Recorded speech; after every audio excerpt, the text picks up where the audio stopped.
La religion est une très belle chose, mais la religion est une chose qu'on ne laisse pas entre les mains d'une personne non certifiée. La religion, c'est comme un avion. L'avion, c'est beau, n'est-ce pas? C'est bien, l'avion est très important. L'avion nous permet aujourd'hui de voyager d'un endroit à un autre, où on pensait pouvoir peut-être faire 10 ans de voyage pour aller voir des membres de nos familles sans difficulté. Mais l'avion ne peut pas être laissé entre les mains d'une personne non compétente. Sinon, c'est la mort pour tout le monde. Ceux qui commandent la religion doivent être en scrutiny total avec le gouvernement. C'est très important. Et si ce n'est pas fait, ça sera la perdition totale. Le Burkina Faso a arrêté des prédicateurs islamiques accusés de tenir des sermons extrémistes dans le cadre d'une vaste campagne de répression contre la radicalisation sur le fond de violence par les djihadistes. Donc, au Burkina Faso, on a arrêté des prédicateurs islamistes. Ça, ce sont des représentants spirituels respectés, mais qui viennent d'être arrêtés au Burkina Faso. Ils ont été arrêtés pour leur radicalisation. Je pense qu'il est important de tenir en compte ici que le président de la République du Burkina Faso, M. Ibrahim Traoré, est musulman lui-même. Donc, ce n'est pas une question de sentiment. Étant musulman lui-même, il arrête des gens qui prêchent des choses qui vont en l'encontre de ce qui est écrit réellement. Avec ça, est-ce qu'on peut dire que les bonnes mœurs, la bonne attitude d'un humain dépend de sa religion? Je sais qu'il y a des gens qui diront « Ah oui, s'il applique la religion correctement », mais chacun applique sa version de la religion, évidemment, qu'il pense correcte. Et qui êtes-vous de déterminer quelle est la religion ou la version qui est la bonne? En tout cas, si ça ne tue pas physiquement des humains et ça ne fait pas tomber des âmes. Les autorités affirment que les prédicateurs diffusaient des rhétoriques pouvant alimenter la radicalisation et menacer la sécurité nationale. Donc, ça risque d'alimenter la radicalisation et menacer l'intégrité nationale. Ça, c'est évidemment en contraste avec le Nigeria, où on n'arrête jamais les enseignants islamiques. Jamais, pour ceux qui le disent. Ils ne sont jamais arrêtés. Je sais qu'il y a très peu ici. Quand Donald Trump disait on veut partir au Nigeria pour aller libérer la nation, parce qu'il y a beaucoup de chrétiens qui sont massacrés, beaucoup se sont fâchés. Beaucoup des Noirs, même non nigérians, se sont fâchés, même parmi vous aussi d'ailleurs, disant voilà, M. Trump cherche une opportunité pour aller s'empiffrer des ressources minérales. C'est simplement ça. C'est ça, non? C'était plus facile d'accuser que de réfléchir. M. Trump cherche une opportunité pour aller piller. Bah, c'est vrai. Disons que certaines personnes étaient ignorantes. Est-ce que M. Trump a raison? Non. Est-ce que M. Trump a tort qu'il y a des chrétiens qui se font tuer? Non, absolument pas. Y a-t-il de raisons pour lesquelles on pourrait penser que Trump veut aller piller le Nigeria? Tout à fait. Mais est-ce normal? C'est tout à fait normal. Pourquoi? Parce que les pays, depuis la nuit de temps, les pays puissants ont toujours assujetti les pays faibles désorganisés. Si votre pays est faible et désorganisé, on viendra sans doute pour essayer de piller. Il est de votre responsabilité à vous de vous assurer que vous ne leur donnez pas d'opportunité de venir dans votre pays pour venir s'enrichir. Mais le Nigeria, en attendant, malgré les informations que reçoivent le gouvernement, malgré les tip-off, par exemple ce monsieur ici, le pasteur qui parlait, qui disait au gouvernement, écoutez, nous avons des renseignements rassurants que ces gens viendront ce soir. Le gouvernement nigérian a catégoriquement nié les faits. Il n'y a pas eu de massacre. Il n'y a pas eu de génocide des chrétiens au Nigeria. Et regardez aujourd'hui, y a-t-il encore des musulmans? Non. Nations Unies, je sais que vous me surveillez. Sénat américain, vous observez mes paroles et mes actes. Conseiller spécial de Trump, je vous en prie, dites à Trump de sauver nos vies au Nigeria. Mais le gouvernement n'a rien fait. Ils n'ont absolument rien fait pour défendre cette population. On a massacré des gens. Il y a même des gens qui disent la raison pour laquelle on laisse passer, c'est parce que la plupart ou le clair des membres du gouvernement sont des gens musulmans qui malheureusement ne représentent pas la religion telle qu'elle est conçue et telle qu'elle est précise. C'est une tristesse, c'est une réalité. Alors au Nigeria, on n'arrête pas les gens comme ça. Mais pour essayer de comprendre, on va voir c'est quoi le radicalisme. Okay? Le radicalisme islamique, c'est quoi? Les prédicateurs extrémistes ne suivent pas les enseignements religieux traditionnels. Ils les transforment en leur sauce. C'est comme ça. Même le christianisme, quelquefois, est transformé à la sauce des pasteurs. Il y a certains pasteurs, d'ailleurs, il y a très longtemps, je me souviens, qui disaient à sa population, à ses ouailles, écoutez, si les membres de votre famille ne veulent pas venir à votre église, il faut vous en débarrasser. Le verset était, moi et ma famille, nous suivons le Seigneur. Si vous ne suivez pas le Seigneur, ne venez pas chez moi. Vous ne mangerez pas de mon coupe, vous ne buverez pas. Ouais. Et qu'est-ce qui s'est passé avec ça? Beaucoup de personnes ont chassé leurs parents de la maison.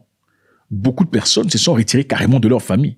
Il y a des gens qui ont balancé, on l'a vu, quelqu'un balançait sa mère dehors, parce que c'était d'après lui une sorcière.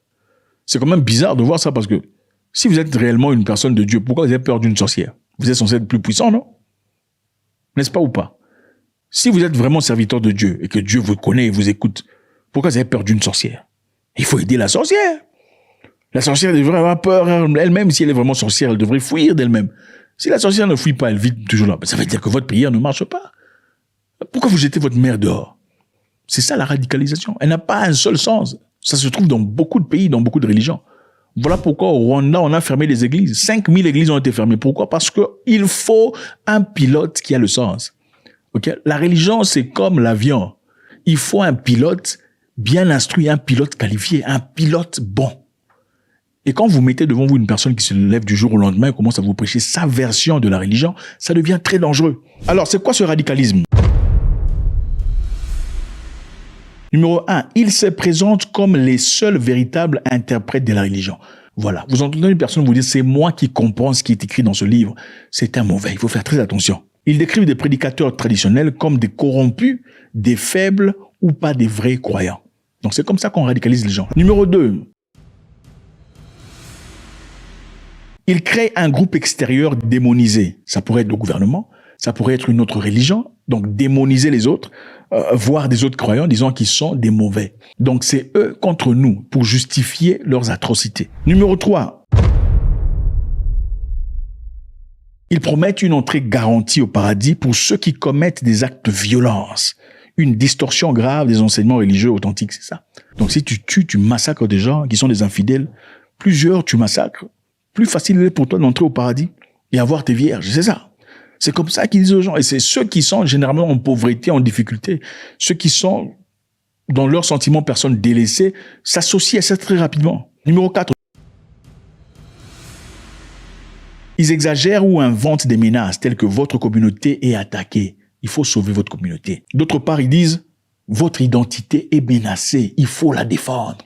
Ou encore, ils disent seule la lutte armée peut vous protéger. Il faut prendre des armes. C'est comme ça que le radicalisme commence.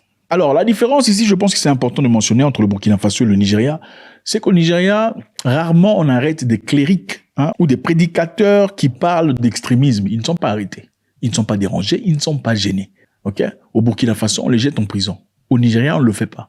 D'ailleurs, beaucoup de gens disent que peut-être l'une des raisons pour lesquelles on ne le fait pas, c'est parce que le clerc, la grande majorité des gens qui dirigent le pays au Nigeria aujourd'hui, sont peut-être musulmans. Est-ce vrai ou pas? Question mark.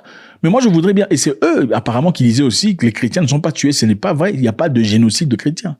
C'est vrai, il n'y a pas de génocide de chrétiens. Si d'autres personnes sont tuées aussi. N'est-ce pas une bonne opportunité, une belle opportunité d'ailleurs, d'inviter une force extérieure pour vous aider à les éliminer, parce que carrément, vous n'arrivez pas.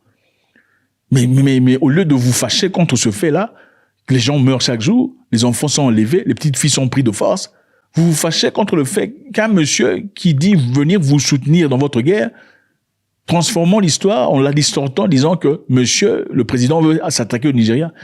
Il n'a jamais dit qu'il voulait s'attaquer au Nigeria. Il a dit qu'il voulait s'attaquer à l'extrémisme. Oh, Trump n'a jamais dit qu'il voulait s'attaquer au Nigeria. Il a dit qu'on va trouver des solutions si le gouvernement ne le fait pas. Le christianisme est confronté à une menace existentielle au Nigeria. Des milliers de chrétiens sont massacrés.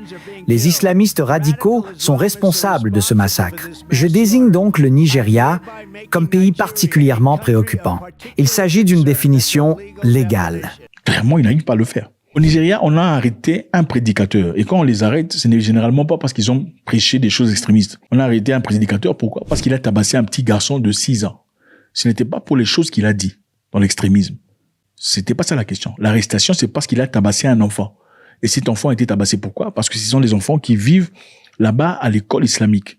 Et comme ce sont généralement des enfants qui viennent de familles pauvres, on prend soin d'eux là-bas. Donc, il y a un tuteur qui prend soin d'eux mentalement et physiquement. Ce monsieur, dans ce cas, pensait pouvoir discipliner l'enfant en les tabassant comme un cheval.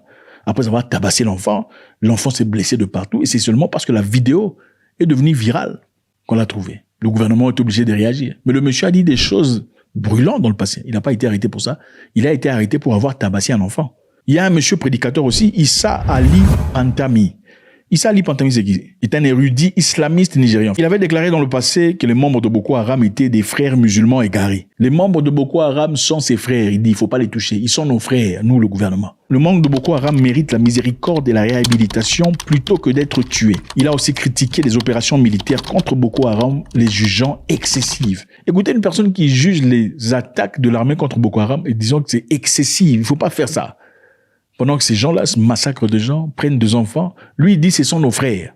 Vous voyez la différence? Est-ce que la religion fait un homme, ou l'homme est l'homme et la religion se rajoute? Est-ce la bonté, la nature, l'intégrité d'un homme dépend de sa religion? Questionnement. Faites-moi savoir ce que vous en pensez, c'est toujours avec beaucoup de plaisir.